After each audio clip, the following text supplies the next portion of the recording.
มาสิโอนให้ได้เนาะปั๊บเบิ่งสิได้บ่เงินเทิงอยู่โอ้โอ้เรียบร้อยบาทนี่พี่น้องเอ้ยเนาะนี่โอนเรียบร้อยพี่น้องเอ้ยเนาะ15ล้านพี่น้องเอ้ยเนาะใช่คือบ่ยินเสียงจ้ะใช่โอนให้คนอื่นบ่จักอันนี้เบิ่งได้เช็คเบิ่งทางนี้ก่อนได้เช็คเบิ่งได้เมื่อนั้นบ่เห็นน้องห้อยบ่แห้งแล้วข่อยพกปานหน้าเหือแล้วเนาะจ้ะเผาเลยเผาลุกย่างนี้ได้โอ้ยดอกเนาะเผาได้ใจเย็นได้เรียบร้อยแล้วเรียบร้อยแล้วเนาะนายทำเรียบร้อยแล้วละพี่น้องเอ้ยเนาะเบิ่งทางนี้ก่อนซะเนาะขอความเข้าโอเค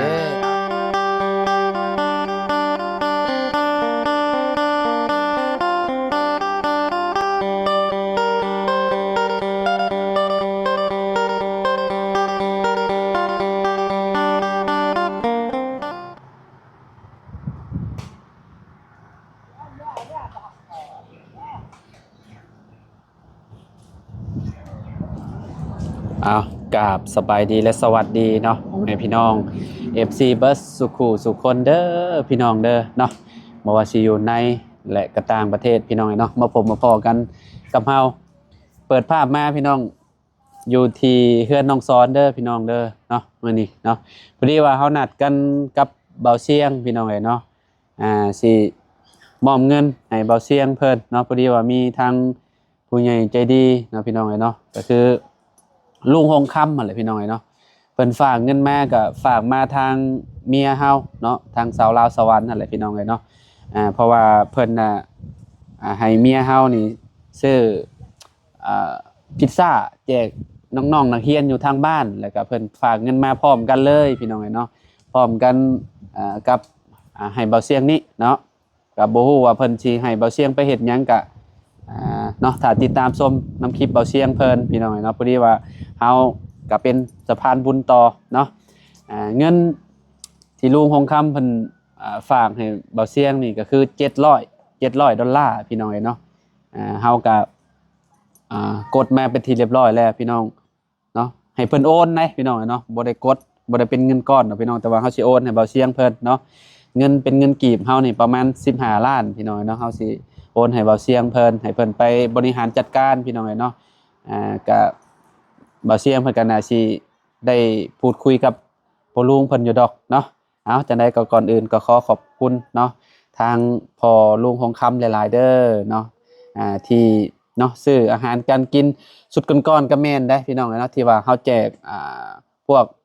ขนมจีนแล้วก็นมแล้วก็ขนมน่ะอยู่บ้านห้วยยางน่ะก็เพิ่นนี่แหละพี่น้องเนาะรอบใหม่ก็คือบ้านเฮากลับเมื่อบ้านพุ่นแหละพี่น้องเนาะเฮาก็สิเมื่อไปซื้อพิซซ่าแล้วก็มาแจกน้องๆเพิ่นก็ท่าเบิ่งท่าชมน้ำคลิปนั่นแหละพี่น้องเนาะว่าสิเป็นจังใดเนาะจังได๋ก็ขอบคุณหลายๆเด้อลุงเด้อเนาะที่ให้เป็นสะพานบุญให้เนาะก็ขอให้ลุง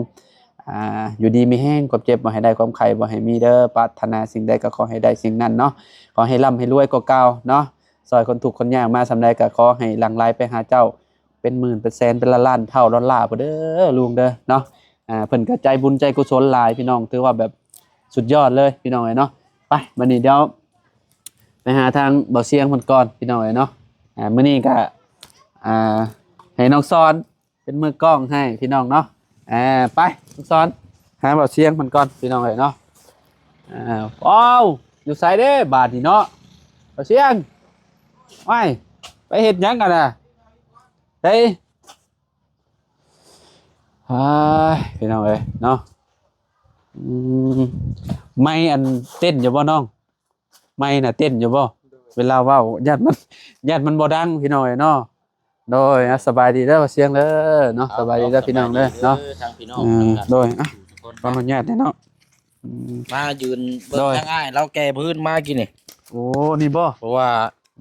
ครบงานนี่เด้อทางอายะเราเสียนี่แหละ3มื้อบ่ล่ะอ๋อ3มื้อเนาะ3คืนคือบ้านเฮานะคือกันนั่นแหละกับบ้านเฮาแบบว่าอยู่ให้มันอุ่นก่อนเนาะมาง่ายๆพี่น้อยเนาะอุ่นซานบ่เงียบคักบ่ที่เฮือนเราเนาะบ่มีไผเลยบาดพี่น้องเอ้ยมีไหนฮะผัวแล้วยังอยู่ในเป็นบ่ค่อยตู้แล้วมันคือเห็นเงียบอยู่ซะดอกว่าเราหนาวเนาะเราลุกย่างบ่ได้เด้โอ้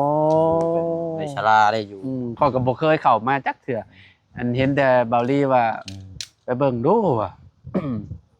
อยู่ในหลังบ้านน้องซ้อนนี่เนาะ นี่แหละข้าง พี่น้องเอ้ยอันนี้มัน เป็น อ๋อเพิ่นดังไฟใช่ป่ะเบาเสียงคือแบบจุ ไฟ ดำไปเลยเนาะ เรือนเก่า หมอดบ่กินเนาะแบบนี้เข้ามาเนาะ โอ้หมอดหนีบ่ได้แบบนี้ หมอดนี้เบิด มี มัน แต่ มัน คนนั่นแหละสิหลับ มันฮ้อนเด้พี่น้องเอ้ยนี่น้องซ้อน มันฮ้อนเนาะมันฮ้อนมันก็ปบเบิดเลยพวกหมอดพวกหยังก็บ่มี แล้ว หนีเบิดพี่น้องเอ้ยเนาะ คนนี่แหละสิหลับมืด อ๋อ เข้ากำกระดำนู่นแหละ โอ้ยเจ้าอยู่น้ำโดโดนี่ดำคักเป็นหยังเลยติ อูดชำอูดตัวเองเลยหมอ สมองตัวเองเลยโอ้พี่น้องเอ้ย มาเบิ่งง่ายเราไปแก้พื้นมา โดย ไว้ให้จุให้คนมาเผาแมลงเราว่ะมาอุ่นกันอยู่นี้เราว่ะ อืม อย่างมาเบิ่งกับเรานี้ เสีย จากแก่มาได้นี่ รถจักรบ่นี่นะ โดดโด โอ้ หาเห็นนี่แล้วข่อยกัน อยู่พี่กับเจ้าสินิยมใช่แต่แบบรถจักรแบบลากแก่เนาะ รถจักรตาก แบบ แก่ ว่าแบบเป็นพวกกล้วยพวกหยังก็เห็นบ่เขาเจ้าเฮ็ดพ่วงเนาะ เออ ข้างหน้านะก็วางกล้วยใช่ยามเข้าก็ก่อเข้าขึ้นบ่สูงๆพี่น้องเอ้ย แม่น ได้เป็น10โอ้ รอบเดียวได้นี่รถจักร อันนี้รอบเดียวเลยนี่นะเนาะ จุลายนี่ โอ้ยคือเฮานี่บ่เซียนนี่บ่ได้เด้ บ่แล้วกับ อืม บ่เคยเอารถจักรแก่แล้ว แม่น ตรงรถบ้านเฮานี่ ขนาดคนเข้ากระสอบหนึ่งยังพอแห้งเลยพี่น้องเอ้ยเนาะ บ่ค่อยเอารถแก่เอารถจักรแก่พื้นแก่รั้วอยู่บ้านนะ แม่น แต่แก่เข้าแก่หยังนั้นได้อยู่ จะแก้พื้นมันนี่โอ้โตเนาะเจ้าเก่งเลยทางนี้พี่น้องเอ้ยเนาะคือน้องซ้อนนี่ก็ผู้หนึงแหละพี่น้องเอ้ยเก่งเนาะ ว้าวแล้วนี่ ของแท้เลยพี่น้อ ตาง มนี่ว่าแล้ว อืม อากาศหนาวเช่นแล้วกันไม่ทำนิ้วคือกันได้แล้วกัน บ่ไหวติ อากาศหนาวใช่ไหมเนาะ บ่ตอนกลางเว้นก็คือว่าคล้ายๆอยู่เนาะบัดค่ำมาบัดอากาศแบบเริ่มเย็นลงพี่น้องเอ้ยเนาะพอโตกลางคืนนี่แฮงบ่ได้ว่าบ่อยังออกฮ้อนห้องหมดแล้ว มุกย่อย แม่นไปขี่รถจักรแฮงขาขี่มุงย่อย ขออนุญาตเด้อพี่น้องเด้อ ปั เนาะ นนิดหน่อยเนี่ย เว้าปันเด็กน้อยเลย มัน พี่น้องอ้ เย็นเลยปกติ เย็นนะ มันก็ว่าหลายเทื่อได้ข่อยก็บ่เว้นบ่ได้บ่ตามเห็ด เย็นน่ะเลยยอมหับเลย แบบคอยขี่รถจักรแบบรู้สึกได้เลยว่ามันแบบมันสิซึมหมอเลยพี่น้องเอ้ยเนาะ วัดเป็นไอ เป็นหวัดเป็นไอพี่น้องเอ้ยเป็นจังได๋เฮือนอาเจืองนี่ฮะ ตอนนี้ เรื่อง ข่อยก็ยังบ่ได้ลมกันคักแน่เลยเด้พี่น้องเอ้ยก็ไม้นี่ได้ครบแล้วอาจารย์นี่ อ๋อไม่ครบแล้ว ไม้นี่ครบเรียบร้อยแล้วจ่ายเงินเบิดไป อืม 13,838,000 กีบ โอ้ พอไม้โครงทางโครงสร้าง โดย แต่ยังอยู่แล้วบัดนี้ว่ากันอีกตัวที่ยังขาดบัดนี้ อืม ก็ยังพวกวงกบประตูหน้าต่าง กับค่าสร้างนั่นแหละ ถ้าสร้างตกลงว่าเท่าใด ตามคุยเบิ่งกับทั้งบ่จันทร์เพิ่นว่าเพื่อนจำนี่ประมาณนี้ก็ อืม 15 ล้านนี่ก็สิเพิ่นน่ะเสียให้อยู่แล้ว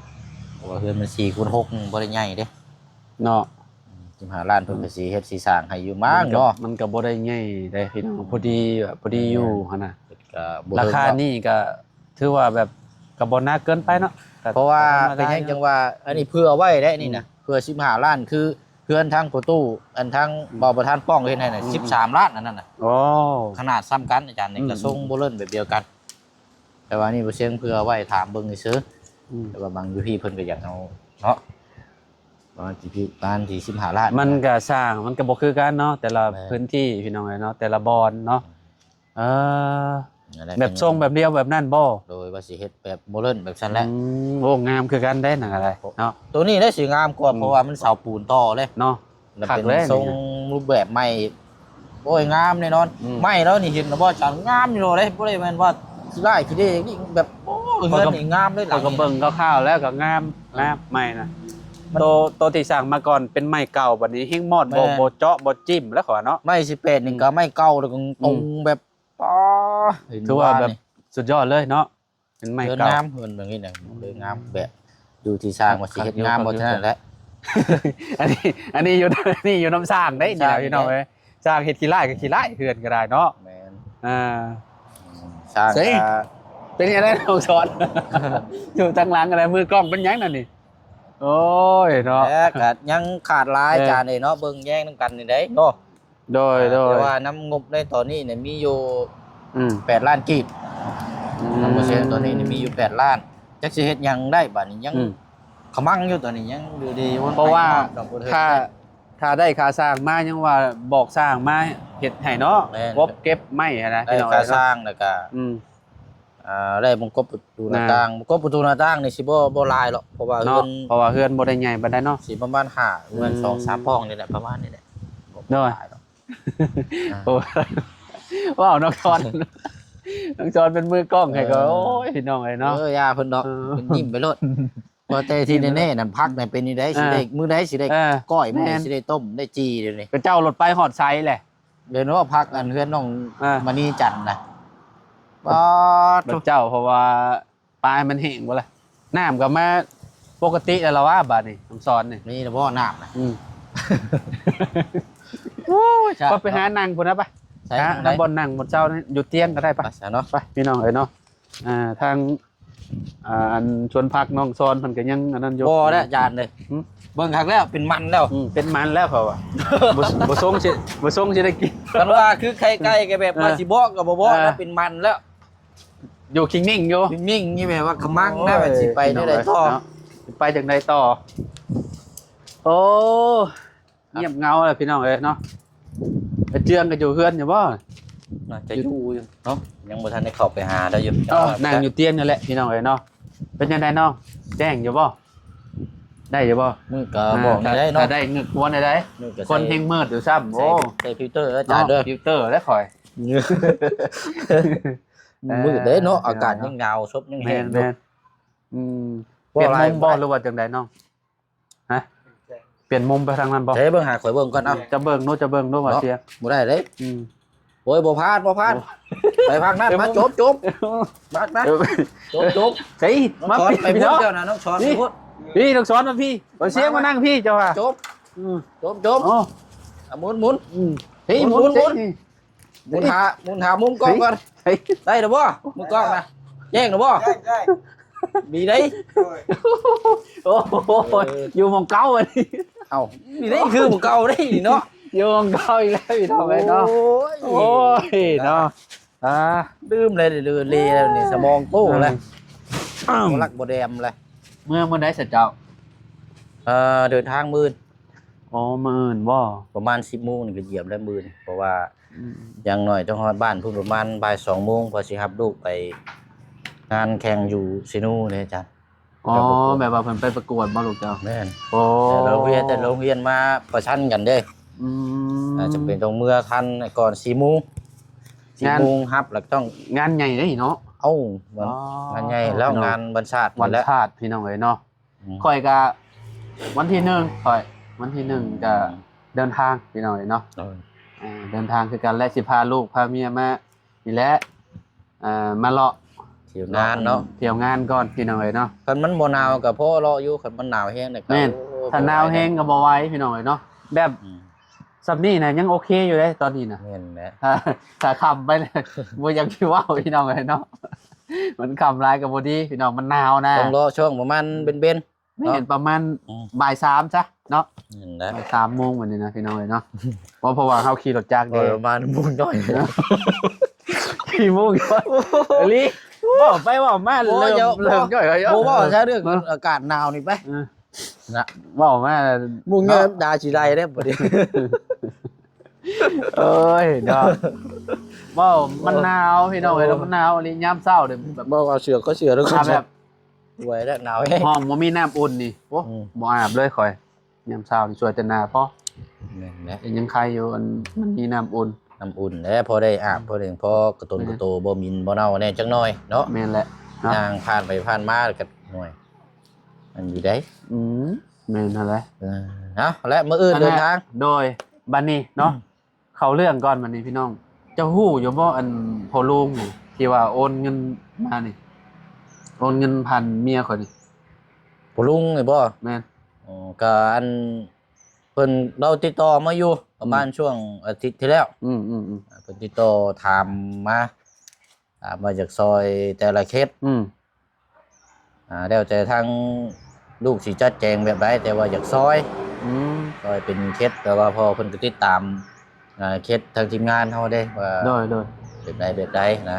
ติดตามแล้วมีเพิ่นว่าเพิ่นสิซอย แต่ก็ช่วงระยะหนึงน่ะเพิ่นก็บ่ได้ติดต่อมาเลย อืม ประ มาณนั่นแหละประมาณแต่ว่าก็ ช่วงนั้นช่วงใช้เพิ่นยุ่งๆงานมั้งตอนนั้นเพิ่นคิดว่าเพราะว่าเพิ่นเฮ็ดงานเด้แต่ว่าเพิ่นได้ร่วมกับเจ้าอยู่เนาะ แม่นลมอยู่ พอดีว่าเรื่องของเรื่องเล่าน่ะติดต่อกับเมียข่อยตลอด อืม เพราะว่าเล่าให้เมียข่อยเป็นสะพานบุญให้เราเด้ โดย แบบว่าไอ้แจกขนมอีหยังสุดหนักของนักเรียนน่ะนะอุปกรณ์การเรียนช่วงนั้นก็เป็นของเราเบิด แบบลงทานไม่ใช่บ่อาจารย์ แบบ ต้มขนมเนาะ แบบข้าวต้มขนมนี่ก็คือแบบทางเมียข่อยนี่สิไปซื้อแล้วก็มาเฮ็ดแล้วก็เอาไปแจกเพิ่นหั่นนะ แจก โดย จะอยู่โรงเรียนนั่นแหละเนาะพี่น้องเอ้ยเนาะแต่ว่าเป็น ทงน้องเนาะอยู่ทำมุงเฮียน แม่นเมื่อกี้นี่ก็เล่าหั่นแหละที่ข่อยเมื่อบ้านน่ะ อืม เอาเฮ็ดกระปุ้นอีหยัง ถือว่าอยู่โรงเฮียนทางน้องๆเพิ่นนั่นบ่ แม่น โอ้ยเนาะ แม่นแหละก็เล่านี่แหละ ใจนะ เนาะ เนาะ มื้อนี้ก็ทางเมียข่อยก็เพิ่นอันนั้นมาบอกแชทมาบอกว่าเอาเงินไปมอบให้บ่เสียงเพิ่นเด้อว่ะทางพ่อลุงเพิ่นฝากมาแล้วอ่ะก็แยกเอาเรียบร้อยแล้วแหละกับ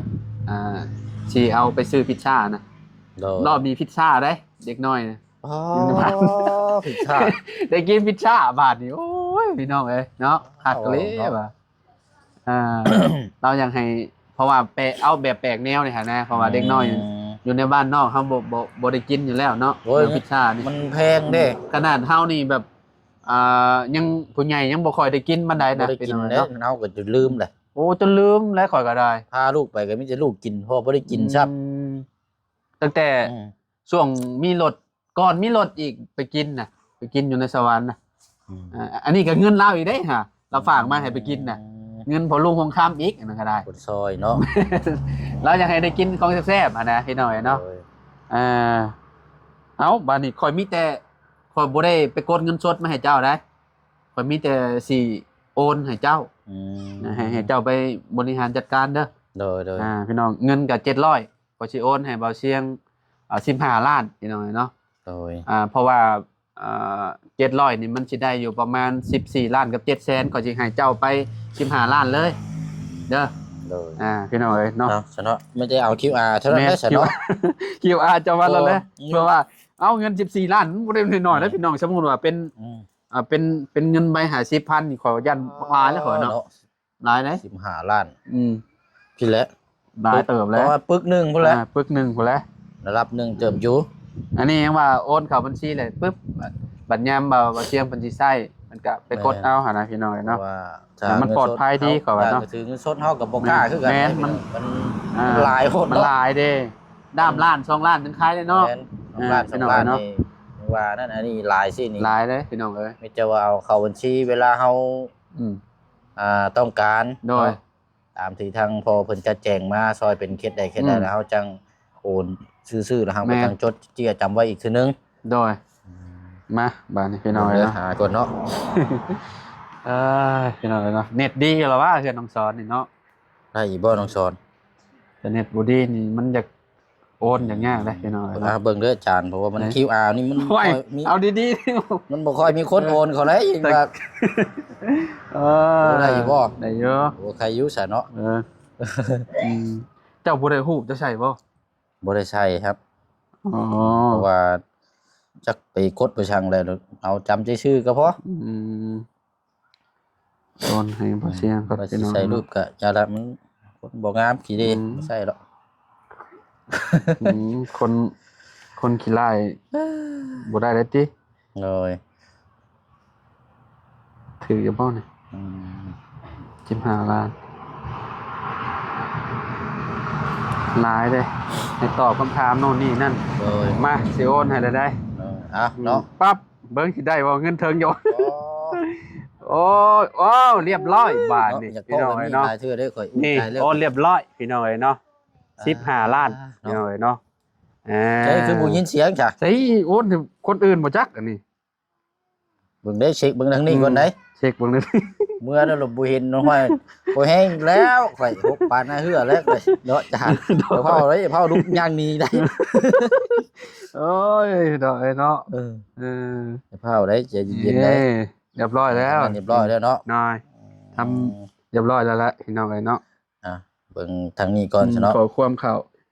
โอเคเอา โอเคเข้าแล้ว เอาแล้วพี่น้อง 15ล้านเนาะพี่น้อง สีฟ้าเนาะ สีฟ้า สีฟ้า คะแนนเงินเข้าเนาะขอความพอจะแจ้งมาดอกว่าเงินเข้าแล้วเนาะเบาบัญชีแล้วบัดนี้ก็บ่ได้มีเงินในบัญชี ยังเหลือแต่เงินพอลุงเพิ่นนี่แหละเอาไว้ซื้อพิซซ่าน่ะเมื่อบ้านเพิ่นแหละเนาะสิเอากดออกให้เมียเพิ่นจัดการซื้อพิซซ่าพี่น้องเอ้ยเนาะ เลย ก็ป้าเนาะต้องขอบคุณหลายๆเด้อลุงคงคำเด้อเนาะที่ให้ลูกหลานเป็นสะพานบุญให้เนาะก็ขอให้ร่ำให้รวยบ่ให้ซวยจักเสือเด้อลุงเด้อเนาะปรารถนาสิ่งใดก็ขอให้ได้สิ่งนั้นเนาะมื้อนี้ลุงก็ลุงว่าจะลูกก็มอบเงินให้ทางเบาเชียงเด้อพ่อลุงเด้อเนาะเอ้าบ้านนี้เนาะมีแต่ฝากเบาเชียงเด้อบัดนี้เนาะ เลยเนาะก่อนอื่นก็ โดย เงินจำนวนนี้เนาะทางบุเชียงได้พูดคุยกับทางพ่อเพิ่นแล้วพี่น้อยเนาะเพิ่นว่าแล้วแต่ลุงสิจัดแจงแต่ว่าขอให้มีเขาว่าซั่นขอให้มีเขาอาหารการกินเนาะอาหารการกินกับผู้ดีว่ามองเห็นกับส่วนหลายก็มีแต่เข้าเนาะอาจารย์เนาะเข้าและหลักๆเป็นหลักเป็นเหตุเลยพี่น้อยก็ได้ว่าโอ้ยทางพ่อเพิ่นก็ว่าเอาตามที่ลูกจัดแจงเขียนมาเลยว่าซั่นอธิบายมาว่าซั่นก็มีแต่ว่าเงินจำนวนนี้ก็มันก็โอ้คันสิว่าก็หลายได้พี่น้องหลายแล้ว15ล้านพุ่นมีแต่ว่า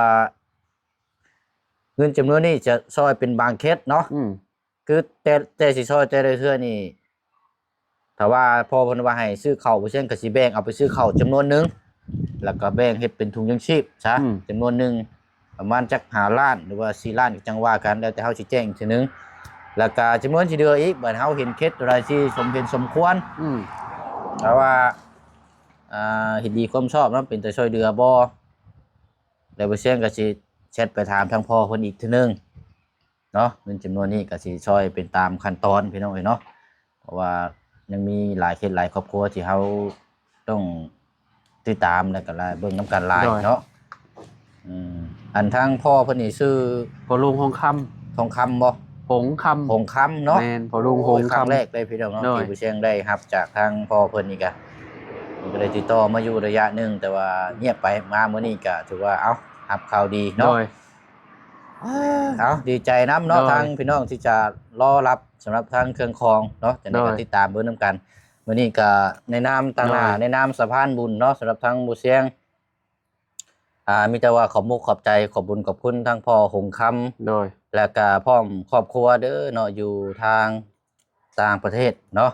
แล้วก็ทางสะพานบุญเฮานำทางอาจารย์ลาวพี่น้องเนาะแต่ว่าเป็นในทีมงานเดียวกันนี่แหละเนาะให้สิได้มอบส่งต่อหรือว่านำบุญส่งต่อเนาะในก็ขอให้บุญกุศลที่ทั้งพ่อหงคำหรือว่าพร้อมครอบครัวที่ได้ยื่นมือเข้ามาซอยจังไดก็เงินจำนวนนี้ก็ทางลูกจะจัดแจงหรือว่าเพิ่มเติมจังไดก็สิติดต่อหาทางพ่ออีกรอบนึงเด้อเนาะนึงหาจังใดก็ซอยเข็ดใดเนาะเดี๋ยวพูดคุยนำกันกับพ่ออีกทีนึงเนาะจังใดก็ขอให้บุญกุศลนี้กลับขึ้นหาพ่อทั้งพ่อหงคำและพ่อในครอบครัวจงมีแต่สุขภาพร่างกายแข็งแรงเด้อเนาะความเจ็บอย่าได้ความไข้อย่าสุมีเนาะเดินทางไปใส่มาใส่ก็ขอให้บุญรักษาเทวราคุ้มครองตลอดปีและตลอดไปเนาะถูกเนาะถูกเด้อเนาะเอาบ้านนี้ก็คอโตแล้วได้พี่น้องเนาะอากาศหนาวเนาะอากาศหนาวแต่ว่าสิเข่าห้องมาจากบ้านเนาะ